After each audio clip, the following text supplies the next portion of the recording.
Hi everyone, I hope कि आप सब लोग अच्छे होंगे। स्वागत करता हूं अपने इस चैनल पर और आपका अपने क्लासरूम में।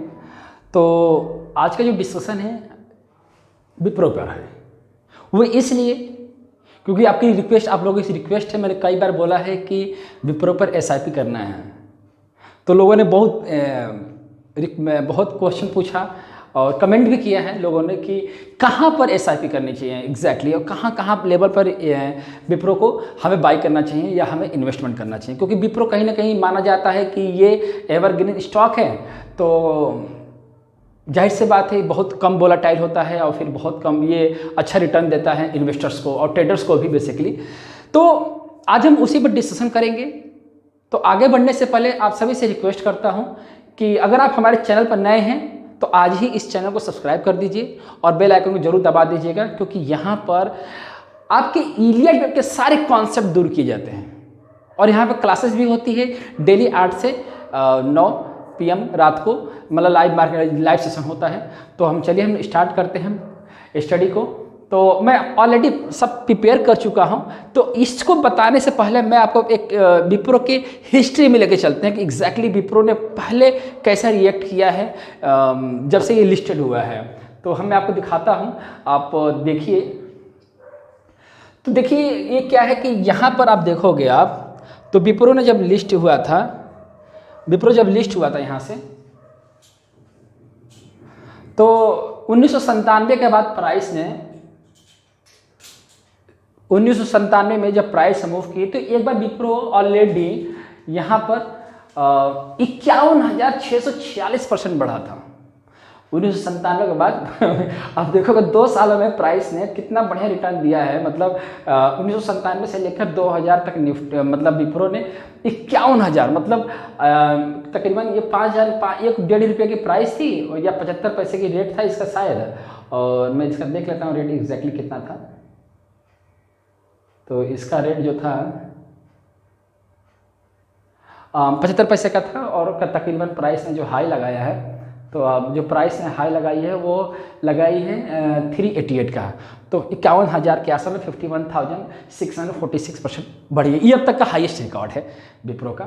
अब बारी आती है कि अब हमें जो अभी का जो करंट मूव चला है उस मूव के हिसाब से अगर हम बात करते हैं तो आप देखोगे तो यहाँ पर विप्रो ने कई बार जो मूव दिया है, जो डाउनफॉल आया है, डाउनफॉल का जो एवरेज आई है, आप यहाँ से तकरीबन देखोगे आप ये मान के चलिए कि 2011 के बाद जो प्राइस का जो एवरेज आया है 40% का रिटर्न आया, 40% प्राइस जो है फॉल आई है।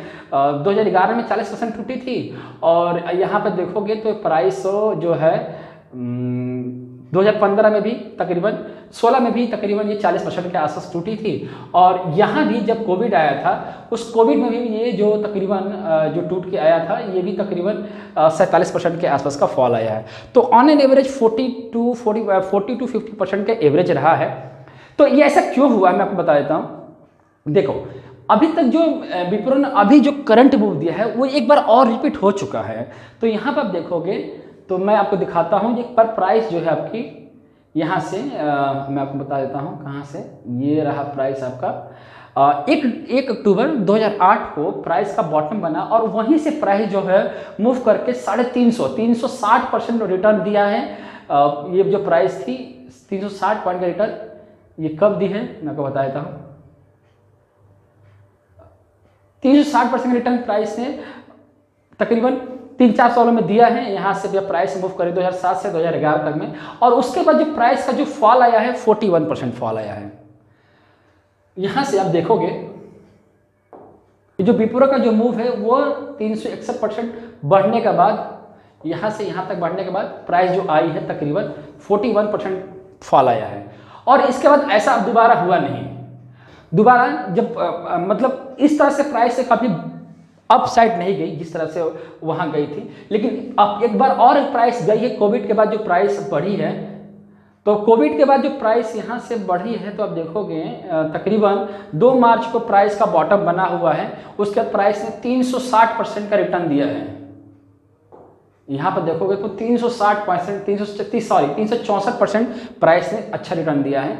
तो हम 2007 के बाद की बात करें, 2007 के बाद 2007 से 2011 तक जो बढ़ी थी, उसके बाद प्राइस ने 46% का 41% का फॉल था। उसके बाद हम इसी फॉल को रिपीट कर रहे हैं, जैसे कि इस यहाँ से बढ़ी तो इसी चीज़ को हम दोबारा रिपीट कर रहे हैं। अगर रिपीट होती है तो प्राइस जो है तकरीबन ये मान के चलिए कि 48% के आसपास का फॉल आ सकता है मैक्सिमम, अगर वो चीज़ रिपीट करती है तब। तो हम मैक्सिमम जो देख सकते हैं आने वाले टाइम पर तो 61% के आसपास आ रहे हैं, जो तकरीबन 48% या 50% के आसपास का ये प्राइस दिखा सकता है।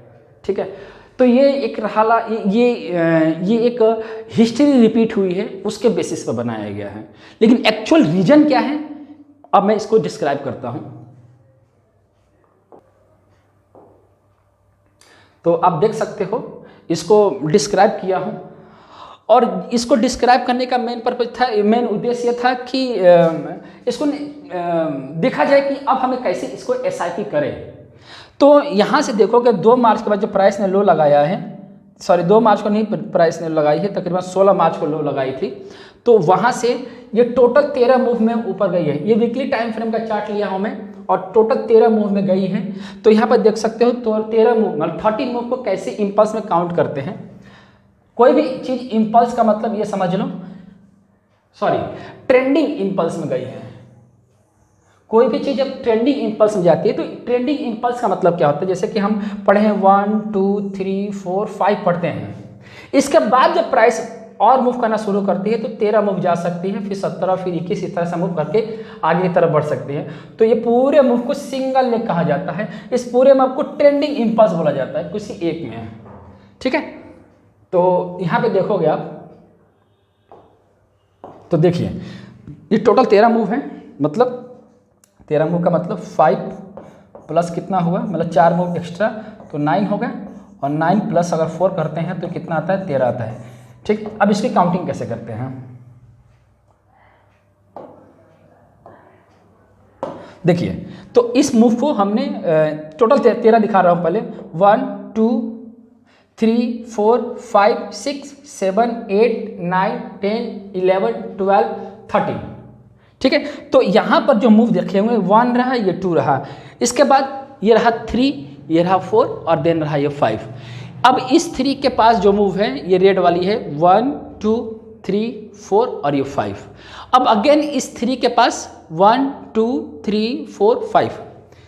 तो जो हमने 13 मूव किया है, इस 13 मूव में जो सबसे ज़्यादा प्रायोरिटी हमने दिया है, थर्ड को दिया है। मतलब कभी भी हम एक्सटेंशन की बात करते हैं या लॉन्गेस्ट मूव की बात करते हैं तो सबसे पहले हम थर्ड ये जो मूव होती है उसकी प्रायोरिटी दी जाती है काउंटिंग करते वक्त। तो अब देखोगे तो ये पूरा सिंगल मूव ऊपर की तरफ गया है, और ये जाके ट्रेंडिंग इम्पल्स में आपको ये ट्रेंडिंग इम्पल्स में वेव फर्स्ट कंप्लीट किया है। तो ये जो मूव होता है इस पर मैंने लिखा हुआ कि ट्रेंडिंग इम्पल्स वेव कहाँ मिलता है। तो वेव ए में बनता है, वेव फर्स्ट में मिलता है, वेव 3 में बनता है। मतलब अगर हम इक्विटी मार्केट रीड करते हैं तो वेव ए और 1 और 3 ही इम्पल्स होती हैं, बस इम्पल्स सॉरी एक्सटेंशन होती हैं। ठीक है, ये एक्सटेंशन नॉट इम्पल्स। ठीक है, तो यहाँ पर दिखा है, और trending impulse should not retrace more than 61% and wave second will not be zigzag. तो इसको मैं डिस्क्राइब करता हूँ कि इसका मतलब क्या हुआ। तो ये पूरा 1 हो गया। इसके बाद देखोगे तो मैंने ना यहाँ से एग्जैक्टली यहाँ से लेकर और यहाँ तक रिट्रेसमेंट डाला है। तो रिट्रेसमेंट जब डाल रहा हूँ तो आप देख सकते हो कि ये टोटल मैंने 61% पर ही किया हुआ है, और ये जो लिखा है मैंने कि 61% से नीचे ना जाए। मतलब अगर विप्रो चलना शुरू कर दिया तो कम से कम 38.2% तो आएगा ही आएगा, राइट। ट्रेंडिंग इम्पल्स है तो 38.2% आएगा। तो मतलब हम यहाँ पर एसआईपी करेंगे, मतलब यहाँ पर बाई करेंगे। ठीक है, और उसके बाद गिरता है तो हम यहाँ भी बाई कर सकते हैं, मतलब बाई करेंगे। ठीक है, फाइनल जो बाई है वो यही करेंगे लास्ट, और इसके बाद प्राइस नीचे नहीं जाना चाहिए। ध्यान रखना, और जनरली जाता नहीं है। मतलब ये कुल मिलाकर जो फ्लैट करेक्शन बनना है तो 38.2%, 50 और यहाँ पर 61, ये तीनों पर हमारी SIP होनी चाहिए। मतलब यहाँ पर हम बाई करेंगे। इसके बाद क्या होगा देखोगे तो यहाँ पर मैंने ना 21 फेब 2000 लिखा हुआ है। इसका मतलब है कि जो ये ब्लैक वाला है ना, तो 21 फेब को विप्रो ने हाई लगाया था 388 का, तो उसी के लाइन पे यहाँ रखा गया। मतलब जो प्राइस है ये ब्रेकआउट दिया था, तो इसीलिए इसको मैं देख दिया कि दो हमारे पास ऑप्शन मिल रहे हैं। पहला क्या मिल रहा था कि ये चलो ये 61% पे आ रहा है, वो सपोर्ट ले रहा है, और दूसरा मल्टी ईयर ब्रेकआउट था, 2000 मतलब 20 साल का ब्रेकआउट था। तो तकरीबन कुछ हम ये उम्मीद लगा सकते हैं कि चलो ये सपोर्ट स्ट्रांग सपोर्ट बन सकता है ना, क्योंकि ये इंपॉर्टेंट हाई रहा होगा, कभी 20 साल का इंपॉर्टेंट हाई था और ये जनरली ये टूटना नहीं चाहिए। तो बहुत बढ़िया स्ट्रांग सपोर्ट बन रहा है और ये प्राइस 61% से नीचे नहीं जाना चाहिए। तो कुल मिला के पूरी पॉसिबिलिटी है कि जो भाव है यहाँ तक मैक्सिमम आएगा और यही बाई कराएगा। इसीलिए मैंने इसको सेकेंड वेव लिखा हुआ है। मतलब यहाँ पर तो कंफर्म है कि हमें यहाँ पर लॉन्ग उठाना है, मतलब यहाँ पर हम बाई हम कर सकते हैं, मतलब हम यहाँ पर SIP कर सकते हैं। ठीक है, अब यहाँ पर ध्यान दीजिए।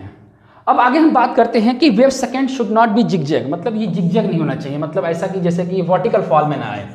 ठीक ना, क्यों? क्योंकि अगर ये जिगजैग बना देगा तो इसके नीचे फेंक सकता है मार्केट को, और ट्रेंडिंग इंपल्स में जिगजैग नहीं बनती। तो यहाँ पर ध्यान देना, आप देख लोगे तो पहले ही से ये प्राइस ने ABC का मूव दे रही है, मतलब ये फ्लैट करेक्शन बना रही है ABC। तो वहाँ पर ये 381 मतलब 61% का जो प्राइस है इसको आने में टाइम लग सकता है। तो जल्दी नहीं है कि हम विप्रो को आज SIP कर लें। वैसे बुरा स्टॉक नहीं है, इसको उठाया जा सकता है सेकेंड वेव के लिए, लेकिन ध्यान में रखिएगा अगर 61% के बाद जब रिवर्सल देगा तो बहुत अच्छा मूव देगा। मतलब वेव थर्ड में, एक्चुअल वेव थर्ड में इंटर करेगा ये। तो हमें आने वाले टाइम पर दिख रहा है कि ये बहुत अच्छा खासा मूव करेगा इन फ्यूचर। तो हमारे एक्यूमुलेशन के लिए सबसे बेस्ट ऑप्शन है ये। ठीक है, तो और मैंने यहाँ पर लगा भी रखा है, अब देखोगे तो टाइम जोन को लगा रखा है मैंने। तो मैं उम्मीद लगा रहा हूँ कि 61% में जो भाव आएगा वो तकरीबन 48% के आसपास का भाव आना चाहिए। ठीक है, जो हिस्ट्री उसकी रिपीट करती है 2011 वाली, तो उस केस में भी प्राइस 48% आ सकता है। तो 3 कन्फर्मेशन हमारे पास मिल रहा है। पहला कन्फर्मेशन कि 61% ना जाए, दूसरा कन्फर्मेशन है कि मल्टी ईयर ब्रेकआउट है, तीसरा कन्फर्मेशन ये है हमारे पास कि ये प्राइस अपनी हिस्ट्री को रिपीट करती है, तो यहाँ से भाव बाउंस करेगा। तो कुल ओवरऑल मिला के देखा जाए तो 61% बहुत स्ट्रांग सपोर्ट है और वहाँ से बाउंस करना चाहिए प्राइस को, और हमें यहीं पर बढ़िया वाला एक्यूमुलेशन दिख रहा है। ठीक है, तो इस चीज़ को फॉलो कीजिएगा अपने हिसाब से। और ऐसा कि मैंने आप ये जो बता रहा हूँ आप लोगों को, बाई रिकमेंडेशन नहीं है, ये रिसर्च के लिए है, ये एजुकेशन पर्पस के लिए है। आप इसको अपने स्टडी पर कॉपी पेस्ट कर सकते हैं और इसको अपने यहाँ ड्रॉ करके रख सकते हैं देखने के लिए कि फ्यूचर में क्या हो रहा है, क्या ऐसे चल रहा है। अगर आप ऐसा करते हैं तो आपके अपनी स्टडी पर, आपके अपने ट्रेडिंग पर कॉन्फिडेंस बिल्डअप होगा। ठीक है, तो गाइस मिलते हैं अगले वीडियो में, तब तक आप अपना ख्याल रखिएगा। Wish you happy trading. Bye everyone.